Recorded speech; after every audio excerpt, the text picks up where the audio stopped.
Bonjour, aujourd'hui je veux vous parler de la situation à Gaza.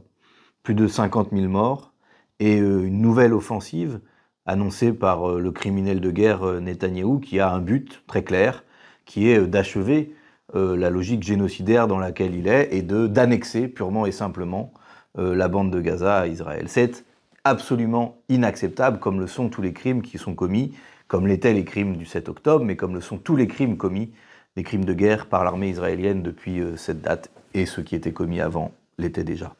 C'est insupportable, mais le dire ne suffit pas, et surtout quand on entend le président de la République dire que ce n'est pas acceptable, il ne suffit pas de parler, il faut agir.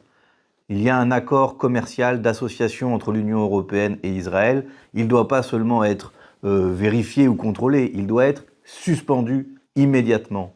Il y a un enjeu à avoir un embargo immédiat sur les ventes d'armes vers Israël pour étouffer les moyens de l'armée israélienne. Il y a un mandat d'arrêt international de la Cour pénale internationale contre Benjamin Netanyahou et certains de ses ministres pour des crimes de guerre et contre certains dirigeants du Hamas. Il n'est pas acceptable que la France ait laissé son territoire être survolé par l'avion de M. Netanyahou.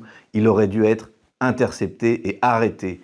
Il y a quelques années, souvenez-vous, M. Macron avait fait détourner un avion parce qu'il pensait que M. Snowden se trouvait à bord. Mais quand c'est M. Netanyahou, là on le laisse passer. Ça suffit. Ce deux poids, deux mesures est insupportable.